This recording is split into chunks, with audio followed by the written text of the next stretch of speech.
అమరావతి రాజధానిలో నిర్మించనున్న ప్రతిష్టాత్మక శాసనసభ భవనాన్ని ప్రపంచ స్థాయి ప్రమాణాలతో తీర్చిదిద్దేందుకు రాష్ట్ర ప్రభుత్వం కసరత్తు వేగవంతం చేసింది. ఆధునిక వాస్తుశిల్పానికి తెలుగు సంస్కృతి కళా వారసత్వాన్ని జోడిస్తూ ప్రజాస్వామ్య వైభవానికి ప్రతీకగా నిలిచేలా భవన నిర్మాణ ప్రణాళికలను రూపొందిస్తోంది. ఈ నేపథ్యంలో అంతర్జాతీయ ఆర్కిటెక్చర్ సంస్థ నార్మన్ ఫోస్టర్ అండ్ పార్ట్నర్స్ ప్రతినిధులతో రాష్ట్ర సచివాలయంలో ఉన్నత స్థాయి సమావేశం నిర్వహించారు. స్పీకర్ చింతకాయల అయ్యన్న పాత్రుడు అధ్యక్షతన జరిగిన ఈ సమావేశంలో మంత్రులు పొంగూరు నారాయణ, నాదెండ్ల మనోహర్తో పాటు సిఆర్డీఏ అధికారులు, సంస్థ ప్రతినిధులు పాల్గొన్నారు.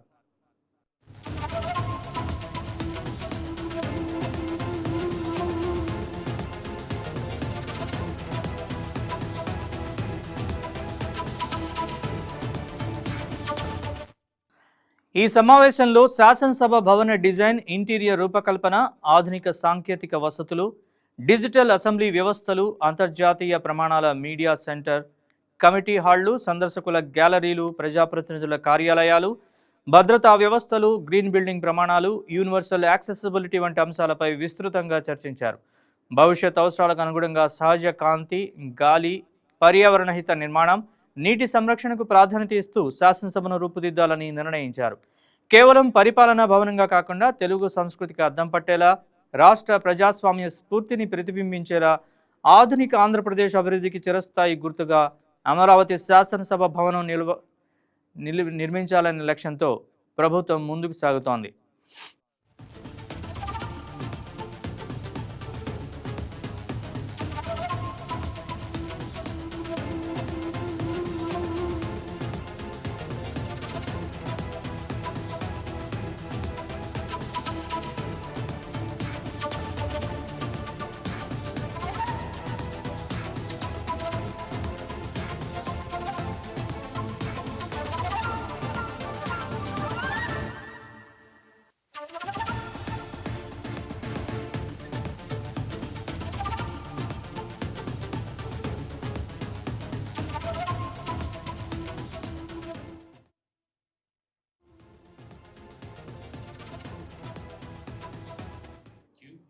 పల్నాడు జిల్లా చిలకలూరిపేటలో టిడ్కో గృహాల నిర్మాణ పనులను ఎమ్మెల్యే ప్రత్తిపాటి పుల్లారావు పరిశీలించారు. రెండవ దశలో నిర్మిస్తున్న ఇళ్ల పనులను సెప్టెంబర్ 5లోపు పూర్తి చేసి విద్యుత్, ప్లంబింగ్ తదితర మౌలిక వసతులు కల్పించిన అనంతరం లబ్ధిదారులకు అప్పగించాలని మున్సిపల్ కమిషనర్ అధికారులను ఆదేశించారు. మొదటి దశలో 4500 ఇళ్లు లబ్ధిదారులకు అందజేయగా మరో 1700 ఇళ్లు ఖాళీగా ఉండడంతో అవి పాడవుతున్నాయని తెలిపారు. రెండో దశలో నిజంగా నివాసం ఉండే పేద కుటుంబాలకే ఇళ్లను కేటాయించి రిజిస్ట్రేషన్ చేస్తామని ఎమ్మెల్యే స్పష్టం చేశారు. ఎప్పుడైతే ఇంట్లో చేరకుండా ఉంటారో ఆ ఇల్లు పాడైపోతుంది. కనుక ఫేజ్ 2లో అటువంటి తప్పులు జరగకుండా ఎవరు చేరితే ఎవరికైతే అలాట్ చేశామో అలాట్ చేసినటువంటి వారికి చేరిన తరువాత 1 ఇయర్ లోపు మాత్రమే వారికి రిజిస్ట్రేషన్ చేయటం జరుగుతుంది. కారణం ఏంటంటే ఫేజ్ 1లో చూసినటువంటి పరిస్థితులను బట్టి చేరకుండా ఎవరికి ఇవ్వకుండా అవి చెదలబడతా ఉన్నాయి, పాడైపోతూ ఉన్నాయి. దానికోసం ఈ నిర్ణయం కూడా తీసుకున్నాం. నిజమైన పేదవాళ్ళు చేరే వాళ్ళకి అన్ని వసతులు ఏర్పాటు చేయటం జరుగుతుంది. 5వ తేదీ ఈ 1108 ఇళ్ళు వారికి హ్యాండ్ ఓవర్ చేయటం జరుగుతుంది. లోన్ ఫెసిలిటీ కూడా నిన్న గౌరవ మంత్రి నారాయణ గారితో కూడా మాట్లాడాం. కన్సర్న్ ఎండీ గారితో కూడా కాన్ఫరెన్స్లో పెట్టి మాట్లాడిచ్చారు. ఎవరైతే లోన్ తీసుకోలేదో 752 మంది, ఫేజ్ 1లో 536 మంది, రేపు బ్యాంకర్స్ మీటింగ్ కమిషనర్ గారి ఆధ్వర్యంలో బ్యాంకర్స్ మీటింగ్ కూడా పెడుతున్నాం. వారికి లోను ఇప్పించేటువంటి ప్రయత్నం సీరియస్గా చేయటం. సిబిల్ క్లియర్గా ఉండి బ్యాంకర్స్ ముందుకు రావాలి. బ్యాంకర్స్ ముందుకు రాకపోతే డిమాండ్ కూడా చేస్తాం బ్యాంకర్స్ని. సిబిల్ క్లియర్గా ఉన్నప్పుడు బ్యాంకర్స్ ఇవ్వాల్సిన బాధ్యత ఉంది. మోడీ గారు స్పష్టంగా చెప్తున్నాడు. అవుట్ రీచ్ ప్రోగ్రామ్ కూడా నర్సరావుపేటలో చేశాం. బ్యాంకర్స్ ఇవ్వమంటే కుదరదు, వాళ్ళ బ్యాంకు ముందు ధర్నా కూడా చేస్తాం ఎందుకు ఇవ్వమని. ఇవ్వనప్పుడు బ్రాంచ్ క్లోజ్ చేసుకోమని కూడా చెప్తాను నేను. ప్రధానమంత్రి గారి డైరెక్షనే ఉంది. Outreach programme guidelines ప్రకారం ఇవ్వాల్సిందే. నేను ఇవ్వను, మా జీతాలు మేము తీసుకుంటామంటే కుదరదు. కాబట్టి సివిల్ క్లియర్గా ఉండేటువంటి వాళ్ళకి బ్యాంకులు ముందుకు రావాల్సిందే. ఈ 1200 మందికి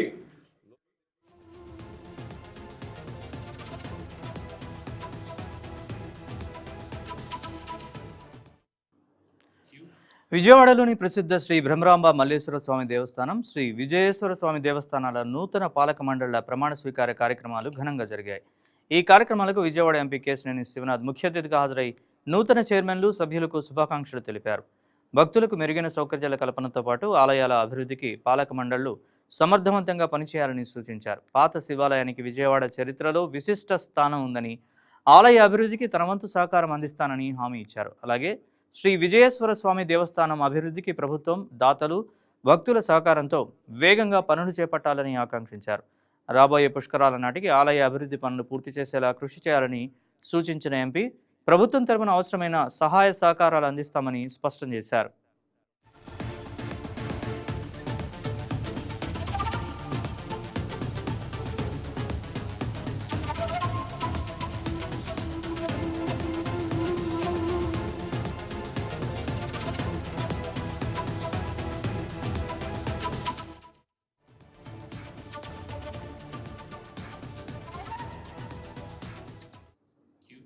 కాకినాడ అపోలో ఆసుపత్రిలో అరుదైన, అత్యంత క్లిష్టమైన గుండె శస్త్రచికిత్స విజయవంతమైంది.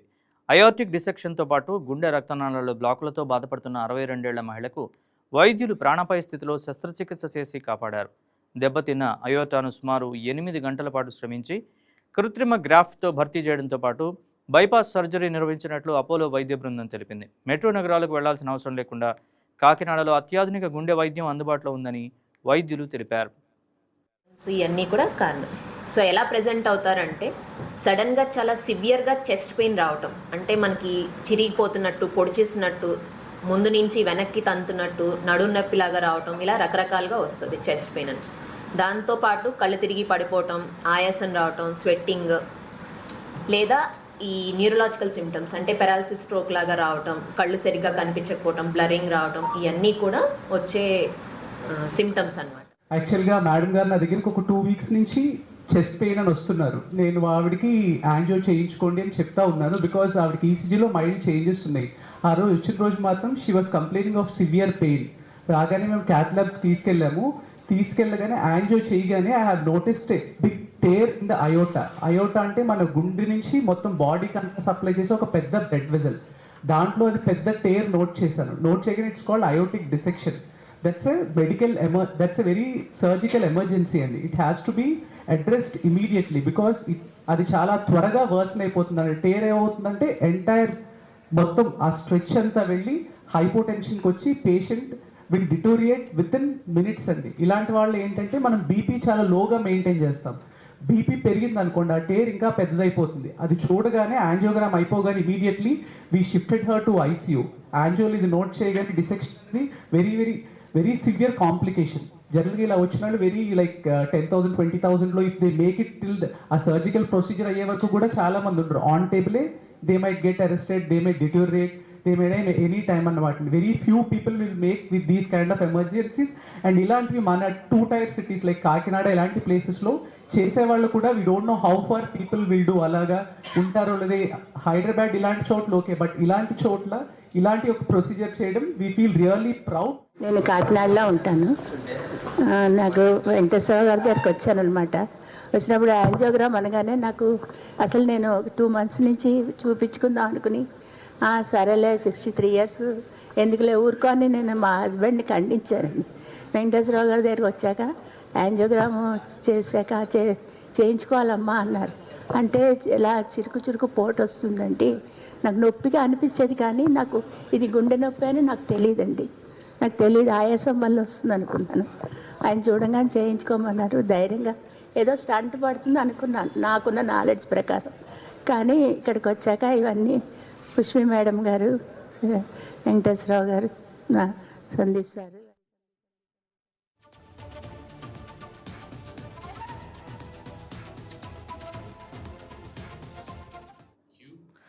మహమ్మద్ ప్రవక్త జన్మదిన వేడుకలను శ్రీకాకుళంలో ఘనంగా నిర్వహించారు. జామియా మసీదు నుంచి నిర్వహించిన ర్యాలీలో ముస్లిం సోదరులతో పాటు శ్రీకాకుళం ఎమ్మెల్యే గోండు శంకర్ పాల్గొన్నారు. మహమ్మద్ ప్రవక్త బోధనల్ని అందరూ పాటించి సమాజంలో శాంతి నెలకొల్పాలని ఎమ్మెల్యే శంకర్ ఆకాంక్షించారు.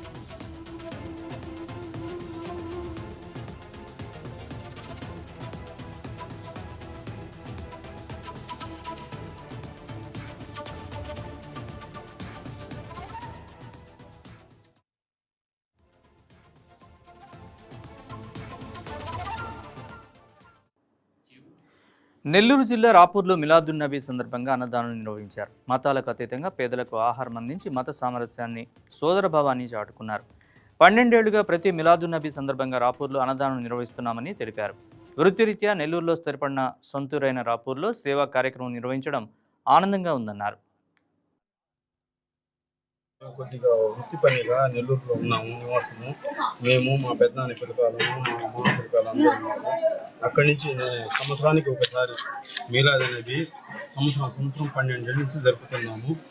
మనం ముస్లిమ్స్ ఎంతమంది ఉన్నారు, కొంతమంది హిందువులు కూడా ఉన్నారు. ఆ మొత్తం కలిసి ఏకమత్యంతో మేము కుటుంబం మొత్తం ఇంటికే వచ్చేసి ఐకమత్యంలో ఈ కార్యక్రమం మీలాద్ నబీ గురించి జరుపుతున్నాము. అందరికీ మా ధన్యవాదాలు. రాపూర్ మండల హిందూ ముస్లిం సోదరులకు మీలాది నబీ శుభాకాంక్షలు. వెంకటగిరి నియోజకవర్గం రాపూర్ మండలం రాపూర్ పట్టణంలో మహమ్మద్ ప్రవక్త పుట్టినరోజు సందర్భంగా రాపూర్ పట్టణం మరియు మండల ముస్లిం సోదరులందరూ కలుసుకుని ఈరోజు ఈ పండగ వాతావరణం చేసుకుంటున్నారు. గత 12 సంవత్సరాల నుంచి అందరూ కలిసి ముస్లిం సోదరులందరూ కలిసి ఇదే షాదీ మంజిలందు, దర్గా నందు పేద ప్రజలకు అందరికీ మతాలకు అతీతంగా అన్నదాన కార్యక్రమం భారీగా చేస్తున్నారు. చాలా సంతోషదగ్గ విషయం ఏంటంటే దీంట్లో నెల్లూరులో ఉన్న రాపూర్లో ఉండి నెల్లూరుకి కుటుంబాలు కాపురాలు వెళ్ళిపోయినా గుర్తుగా నాకే ఆశ్చర్యం, ప్రతి సంవత్సరం వీళ్ళు రావడం, ముక్తార్ భాయ్ ఫలానా రోజు ఈ విధంగా అన్నదాన కార్యక్రమం చేస్తున్నాం, ఒక 400 మందికి 500 మందికి మతాలకు అతీతంగా అని చెప్పి ప్రతి సంవత్సరం గుర్తు పెట్టుకుని వచ్చి సుమారు 12 సంవత్సరాల నుంచి ఈరోజు రాపూర్లో ఈ యొక్క అన్నదాన కార్యక్రమం అందరూ ముస్లిం సోదరులు అందరూ కలిసి వాళ్ళ సొంత నిధులతో అందరూ కలిసి, అందరూ దాతలు ఉన్నారు దీంట్లో, అందరూ సహకారంతో ఇంత భారీగా అన్నదానం చేయడం చాలా సంతోషకరంగా ఉంది. అలాగే ప్రతి సంవత్సరం కూడా వాళ్లకు ఆరోగ్యంగా ఉండి ప్రతి సంవత్సరం వాళ్ళ కుటుంబాలు, వాళ్ళ పిల్లలు కూడా అందరూ కలిసి ఎవరెవరు దీంట్లో పాల్గొన్నారో వాళ్ళ కుటుంబాలంతా సంతోషంగా ఉండి ఆరోగ్యంగా ఉండి ప్రతి సంవత్సరం ఈ పేదలకు అన్నదాన కార్యక్రమం ఈ ప్రవక్త యొక్క పుట్టినరోజుల్లో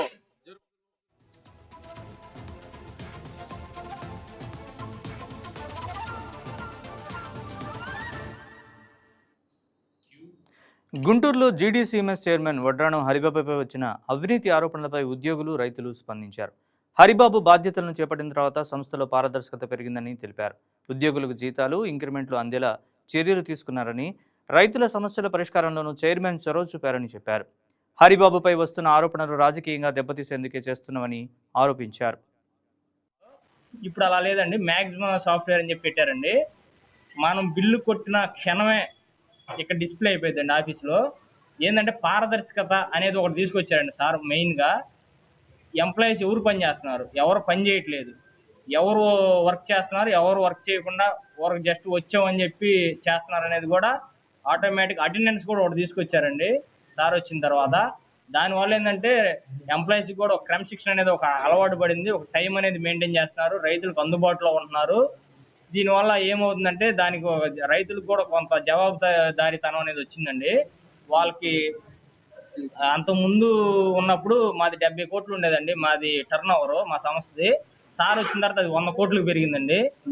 దీనికి కారణం అనేది మేము మా చైర్మన్ గారని చెప్పుకుంటామండి. ఎందుకంటే అంత ముందుకి ఇప్పటికి చాలా మార్పులు వచ్చినాయండి. ఇక్కడికి వచ్చి కలిశాను. సార్ రికమెండేషన్ లెటర్ తీసుకొని సార్ నేను చెప్తాను అని చెప్పేసి ఇంటర్వ్యూ చేసి చెప్తానని చెప్పారు. చెప్పిన తర్వాత సార్ మనకు ఫోన్ చేసి విధుల్లోకి రండి అని చెప్పారు. నేను విధుల్లోకి జాయిన్ అయ్యి సంవత్సరం అవుతుందండి. నా దగ్గర ఎవరు కూడా ఇటువంటి రూపాయి కానీ ఏం తీసుకోలేదు. మా ఎమ్మెల్యే గారు లెటర్ ఇచ్చారు. లెటర్ ప్రకారం ఎవరు కూడా రూపాయి ఆశించకుండా నాకు ఉద్యోగం ఇచ్చారు. నేను సంవత్సరంలో చేరి సంవత్సరం అవుతుందండి. సంవత్సరంలో కూడా ఎక్కడ కూడా నాకు ఇంత ఇది కూడా జరగలేదండి. జరగకుండా సార్ చూసుకున్నారు. ఏదన్నా అవకతవకలు ఉన్నా కానీ ఆయనే దగ్గర మన చైర్మన్ గారి దగ్గరుండి ఎవరో ఇన్ఛార్జీలని మానిటరింగ్ చేయించి కొత్త పిల్లలు వీళ్ళు జాగ్రత్త చేసుకుంటారు, జాగ్రత్త చేయించండి నేర్పించండి అని చెప్పి సారే దగ్గరుండి మానిటరింగ్ చేస్తున్నారు. ఇంతకుముందు ఎలా ఉండేదంటే బిల్లులు రాసి దానికి ఫైనాన్షియల్గా అవకతవకలు జరుగుతూ ఉండేవి. ఇప్పుడు ఏంటంటే ప్రతి ఒక్కటి కూడా కంప్యూటర్ బిల్లు మానిటరింగ్ చేస్తూ ఉన్నారు. ప్రతి ఒక్క రూపాయి కూడా ఎక్కడ కూడా అవినీతి జరగడానికి ఆస్కారం లేకుండా చేస్తున్నారు. మా చైర్మన్ గారు వచ్చిన కాడ నుంచి కూడా ఎక్కడ కూడా అవినీతి జరగలేదు, జరగడానికి కూడా ఆస్కారం లేకుండా చేస్తున్నారు. ఈ సంస్థలో జాబ్ ఉందని తెలుసుకొని వచ్చి చైర్మన్ గారిని కలిశాను. నా క్వాలిఫికేషన్ వచ్చేసరికి MBA చెప్పాను. సార్ నా బయోడేటా చూసి నన్ను తీసుకున్నారు. తీసుకున్న కాడ నుంచి నా సంస్థకి నేను 1 year నుంచి చేస్తున్నాను. 1 year నుంచి ఏ లోటుపాటు అదే సంస్థ నుంచి నాకు ఏ ఇబ్బంది ఉన్నా సార్ చూసుకున్నారు. దానికి తగ్గట్టు మనకి ఏదైనా రిక్వైర్మెంట్ ఉన్నా చేశారు. నేను ఇంతవరకు సార్కి ఏ ఒక్క రూపాయి అనేది ఇచ్చి నేను జాయిన్ అవ్వడం జరగలేదు. ప్లస్ ఇది మొత్తం online system, bill to bill మొత్తం హెడ్ ఆఫీస్ నుంచి మానిటరింగ్ జరిగిద్ది. మనం ఏ తప్పు చేయడానికి లేదు. ఇదివరకు ఏం జరిగేదంటే మాన్యువల్ బిల్స్ వల్ల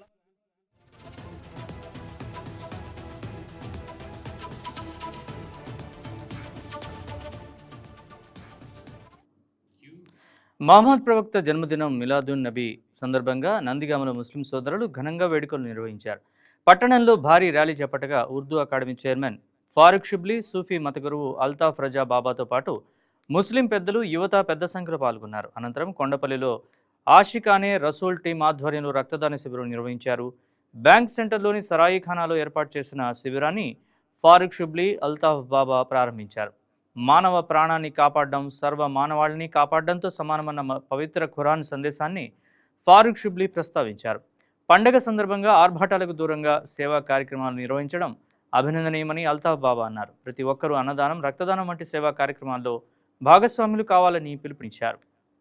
మూర్తి మహమ్మద్ ప్రవక్త సల్లల్లాహు అలైహి వసల్లం గారి జన్మదినం సందర్భంగా ఏదైతే కారుణ్యమూర్తి మహమ్మద్ ప్రవక్త సల్లల్లాహు అలైహి వసల్లం గారిపై దివ్య ఖురాన్ ఏదైతే అవతరించిందో ఆ దివ్య ఖురాన్ అవతరించినటువంటి ఏదైతే వాక్యం ఉందో 5:32 అంటారు. అంటే సూరే అల్ మాయిదా అన్న ఒక వాక్యంలో ఏ విధంగా చెప్పబడిందంటే ఒక మానవాళి యొక్క ప్రాణాన్ని కాపాడడం సర్వ మానవుని యొక్క ప్రాణాలను కాపాడటమే అని చెప్పేసి, అదేవిధంగా ఒక మానవుని ప్రాణాలను అకారణంగా హరించడం సర్వ మానవుని యొక్క ప్రాణాలను హరించడమేనని చెప్పేసి ఈ రోజున ప్రవక్త గారి యొక్క జన్మదినం సందర్భంగా ఆషికా రసూల్ టీం నిజంగా కొంతమంది ప్రాణాలను కాపాడేటటువంటి ప్రయత్నం ఏదైతే చేస్తున్నారో, ఏదైతే ప్రవక్త గారి యొక్క ఆచరణ ఏదైతే ఉందో దాన్ని ఆచరణాత్మకంగా ఆచరణ చేసి వీళ్ళందరూ కూడా యువకులు ముందుకు వచ్చి ఈ రకంగా బ్లడ్ డొనేషన్ క్యాంప్ అనేది నిర్వహించడం చాలా చాలా చాలా శుభ సంతోషకం.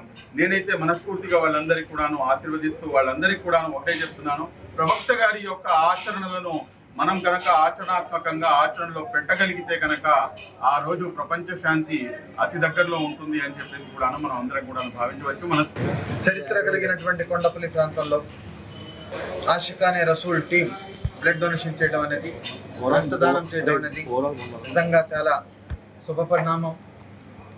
మహమ్మద్ ప్రవక్త పుట్టినరోజుకి ప్రతి ఒక్కరు కూడా అన్నదాన కార్యక్రమాలు, బ్లడ్ డొనేషను, సేవా కార్యక్రమాలు చేస్తూ ప్రపంచవ్యాప్తంగా ఈ కార్యక్రమాలు చేయడం అనేది ఒక ఆనవాయితీగా వస్తుంది. ఈ కార్యక్రమం కొండపల్లి ఆషికానే టీం జామియా మసీద్ దగ్గర తెల్లవారుజామున జెండా ఎగరవేసి ఈ యొక్క కార్యక్రమాన్ని ఇక్కడ చేయడం అనేది చాలా సంతోషం. వారందరూ కూడా ఆరోగ్యాలతో సుఖ సంతోషాలతో మహమ్మద్ ప్రవక్త గారి ఆశీస్సులు ప్రతి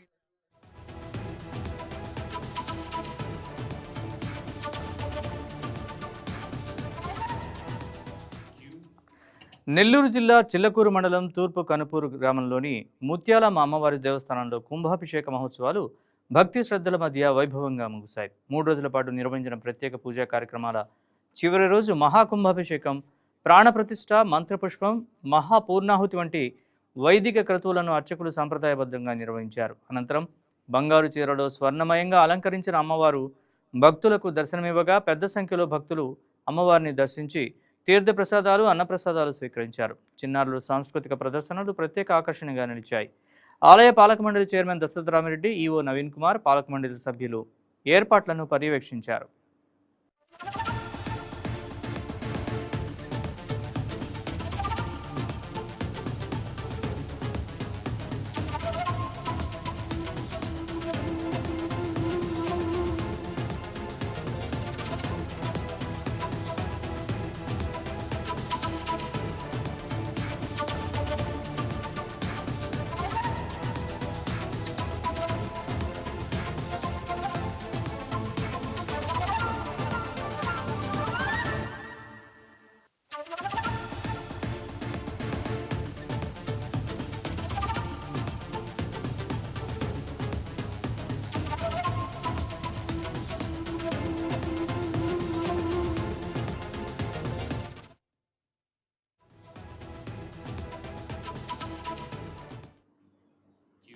నెల్లూరు జిల్లా రాపూర్లో ప్రైవేట్ పాఠశాలల యాజమాన్యాల సమావేశం నిర్వహించారు. రాపూర్లోని జీఈఎంఎస్ స్కూల్లో ఏపీపీయూ ఎస్ఎంఏ రాపూరు సర్కిల్ సమావేశం జరిగింది.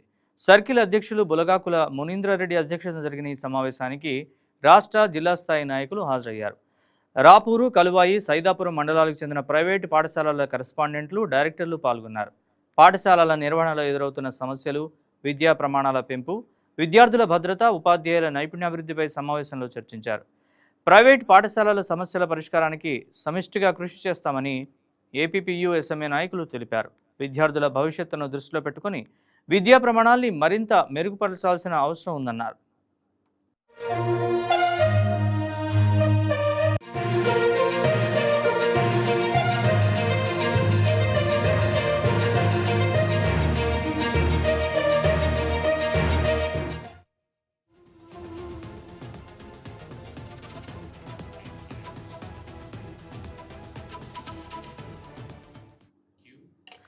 పల్నాడు జిల్లాలో శాంతి భద్రతల పరిరక్షణ, నేర నియంత్రణ లక్ష్యంగా పోలీసులు కార్డన్ సర్చ్ ఆపరేషన్ చేపట్టారు.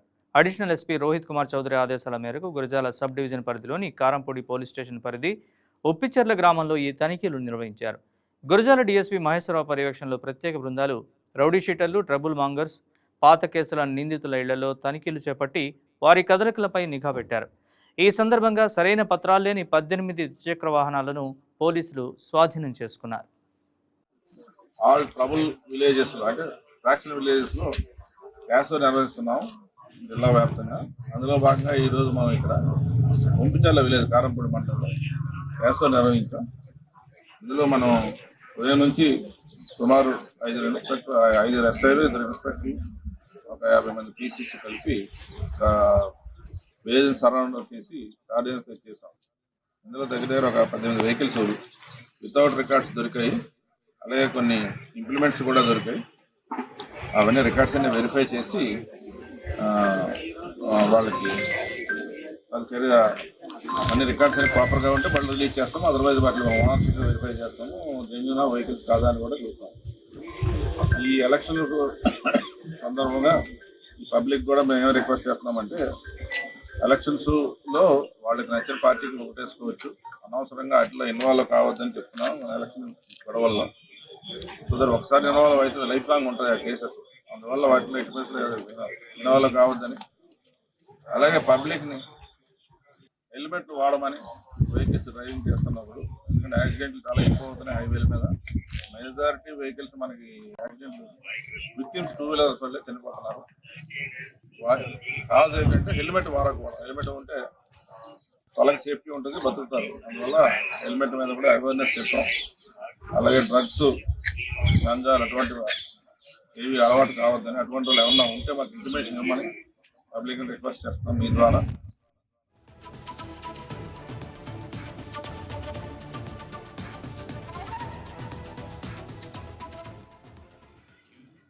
డిప్యూటీ సీఎం భట్టి విక్రమార్కతో భేటీపై ఎమ్మెల్యే కోమటిరెడ్డి రాజగోపాల్ రెడ్డి క్లారిటీ ఇచ్చారు. నియోజకవర్గ అభివృద్ధి నిధుల కోసమే భట్టిని కలిశానని చెప్పారు. తనపై విమర్శలు చేసేవారి గురించి తాను మాట్లాడనని, తనను విమర్శిస్తున్న వారి స్థాయి ఏంటో, తనను ఎందుకు విమర్శిస్తున్నారో ఓసారి ఆత్మ పరిశీలన చేసుకోవాలన్నారు. కొండా సుష్మిత, చిన్నారెడ్డి వ్యాఖ్యలపై రాజగోపాల్ రెడ్డి స్పందించారు. వీరి విషయంలో అధిష్టానం నిర్ణయమై ఫైనల్ అన్నారు. ఇదే విషయాన్ని ముఖ్యమంత్రి రేవంత్ రెడ్డి కూడా చెప్పారని, ఈ అంశంలో సీఎం మాటే నా మాట అన్నారు. ABN channel, Andhra Jyothi paper, Telangana ఒక మీడియా సంస్థ నెలకొల్పి తెలంగాణ లీడర్లను కంట్రోల్ చేయాలని మనం అనుకుంటుందా? అది మీ మూర్ఖత్వం. నాలాంటి వ్యక్తి మీద కథనం ప్రసారం చేయాలంటే 1కి 100 సార్లు ఆలోచించండి.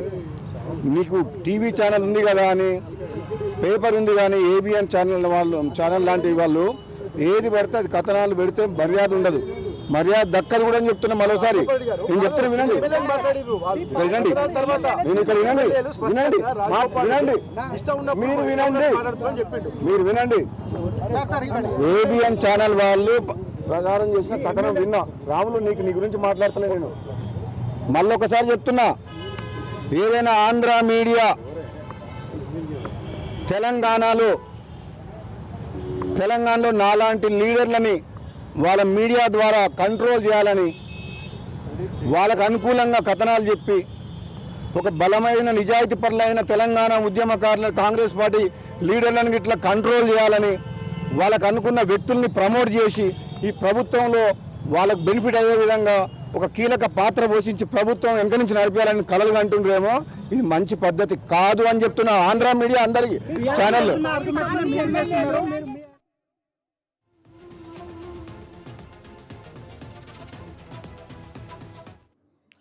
ఇవి రీజనల్ రౌండప్ విశేషాలు. అప్డేట్స్ కోసం చూస్తూనే ఉండండి YK TV.